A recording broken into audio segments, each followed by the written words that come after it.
Bodmin Moor, a vast, untamed expanse of granite and heather in Cornwall, England. At the break of dawn, the landscape is a study in shadow and mist. Low fog clings to the ground, rolling over ancient stone formations called tors. The wind, cold and relentless, whispers through the tall grass, carrying the distant, lonely calls of crows. It's a place that feels ancient, isolated, and steeped in a chilling, palpable unease. A place where the line between myth and reality has always been thin. For centuries, this moor has held its secrets close. But in the late 20th century, a new shadow began to fall across this wild land. A new story, whispered first, then shouted from newspaper headlines. It was a story of a beast, a large, black, panther-like creature, said to stalk the desolate hills and valleys. Eyewitness reports trickled in, painting a picture of a phantom predator. They'd see it at a distance, a sleek, dark shape moving with unnatural grace between the granite tors, or a fleeting shadow disappearing into a thicket of gorse. The glimpses were always brief, always uncertain, a trick of the light, perhaps, but the fear they inspired was very real. This fear was sharpest for those who lived and worked on the moor. Farmers would wake to a scene of inexplicable devastation. Imagine their shock, walking out into the pale morning light to find their livestock, their livelihood, destroyed. Not by a fox, not by a stray dog, but by something far more powerful. Carcasses of sheep lay scattered across open fields, their bodies bearing wounds that defied easy explanation. Deep vicious claw marks were gouged into the damp earth, and sturdy fences were found broken, splintered as if by a tremendous unseen force. The aftermath spoke of a savage, efficient predator, one that left behind a chilling silence and a profound sense of violation. As the stories spread, the moor's communities huddled closer. In the warm, flickering light of pub fireplaces, villagers shared their tales. Their voices low, each sighting, each strange noise in the night, added another layer to the growing legend. Old newspaper headlines from the 1980s and 90s tell the story. Phantom big cat strikes again. Mystery beast mauls flock. These weren't just local gossip. They were cries for help from a community under siege from an unknown threat. The authorities had to respond. Police patrols in their rugged Land Rovers became a common sight, their searchlight beams cutting through the dense fog, sweeping across the empty landscape in a futile search for something they weren't even sure existed. The air itself seemed to grow heavy with tension. Every rustle of grass, every distant, unidentifiable sound, made hearts pound. Sometimes, the most terrifying thing was the sudden, absolute silence, when all the normal sounds of the moor just stopped, as if holding its breath. Of course, there were those who sought rational explanations. The official investigation in 1995, led by the Ministry of Agriculture, Fisheries, and Food, concluded that there was no verifiable evidence of a big cat population on the moor. Skeptics pointed to logical possibilities. Could it be an escaped exotic pet, released from a private collection when laws on keeping such animals tightened? Britain has a long, strange history of wealthy individuals keeping wild animals.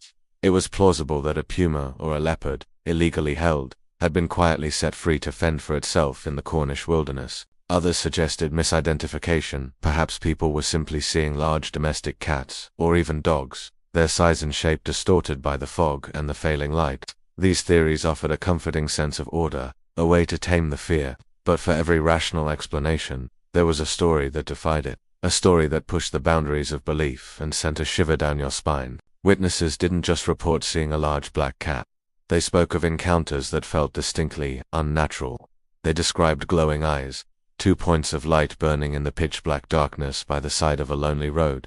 They spoke of a creature of impossible size, a massive shape that moved with a terrifying, soundless grace through the thickest mist, leaving no tracks behind. These weren't just sightings. They were encounters with something that felt older, more primal than a simple escaped animal. These tales tapped into a deeper folklore, a sense that the moor itself harbored things that the modern world had forgotten how to explain. It was in these moments that the Beast of Bodmin Moor transcended from a zoological mystery to a genuine modern-day monster. The debate raged on, a fascinating clash between scientific skepticism and personal testimony. Plaster casts were taken of huge paw prints found in the mud, only to be dismissed by experts as inconclusive or belonging to a large dog. Grainy photographs and shaky video footage emerged, always too blurry, too distant to be definitive proof. Each piece of potential evidence seemed to create more questions than answers. Was the government covering something up, as some conspiracy theorists claimed? Or was this a case of mass hysteria, a shared delusion fueled by the evocative, intimidating landscape itself. The moor became a character in its own right, a stage for a drama of human fear and fascination with the unknown. Decades have passed since the height of the panic.